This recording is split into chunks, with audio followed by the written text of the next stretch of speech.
월요일부터 힘이 쭉 빠지죠. 마감 함께 하고 오셨고요. 내일을 위한 그래도 준비란 걸 해보도록 하겠습니다. 손세영 과장님, 내일 시장을 바라보기 위한 전략 어떤 키워드를 한번 꺼내볼까요? 네.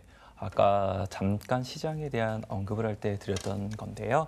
안개 구간, 빛이 필요하다라는 키워드를 좀 가져와 봤습니다. 네, 참 한치 앞을 내다보기 어려운 진짜 그런 형국인 것 같습니다. 조금 더 풀어주신다면 우리 어떻게 해야 됩니까, 지금?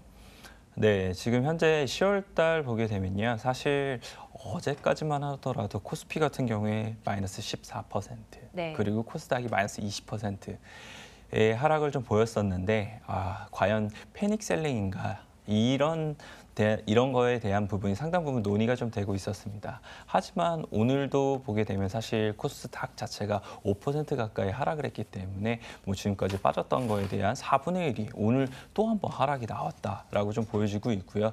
이런 부분 자체가 이제 워낙 대외 변수 자체가 많이 어지러운 상황 속에서 투자 심리나 아니면 이제 수급적인 이슈, 신용에 대한 부분을 정리를 해야 된다거나 아니면 반대 매매에 대한 부분이나 이런 부분에 대한 부분이 계속적으로 겹쳐지게 되면서 상당 부분 안 좋게 지금 이어질 수밖에 없다라고 좀 보여지는 부분이 상당 부분 많을 수밖에 없습니다.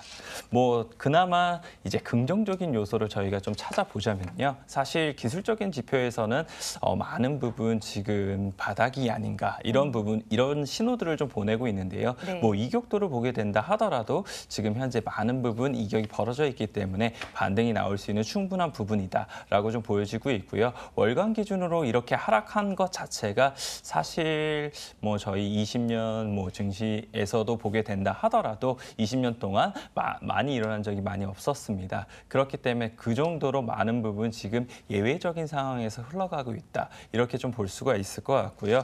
다만 이제 계속적으로 좀 지수가 반등을 나타내려고 할 때마다 수급적인 이슈가 지금 많이 괴롭히고 있는데 이런 부분이 사실 오늘 일정 부분 개인들의 매도세가 많이 나왔다는 점을 감안을 했을 때에는 조금이나마 희망의 빛을 좀 본 게 아닌가 이렇게 좀 말씀을 좀 드리고 싶습니다.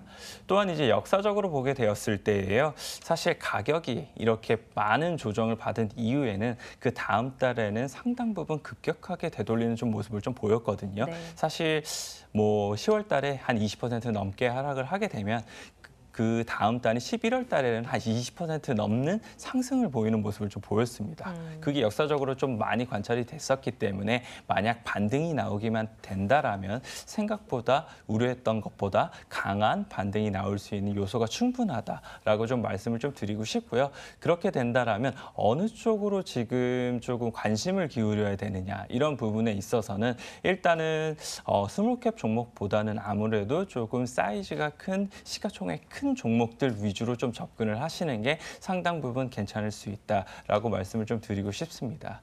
그 이유 자체를 좀 말씀을 드리면은 ETF 자금이라든지 아니면 차익 매수에 대한 물량이라든지 이런 부분이 충분히 들어올 수 있기 때문에 그런 부분에서 생각보다 10%에서 15%의 수익은 잘 줄 수 있을 것이다라고 말씀을 좀 드리고 싶고요. 이런 또 낙폭 과대에 대한 종목에 대해서 좀 접근을 하게 된다라면 상당 부분 11월 달에는 수익률이 어느 정도는 회복이 될 수 있지 않을까 이렇게 좀 말씀을 드리고 싶습니다. 네. 오늘 유한타증권 영업부 송태영 과장과 함께 또 시장 이야기를 나눠봤습니다. 과장님, 오늘 말씀 잘 들었습니다. 네, 감사합니다.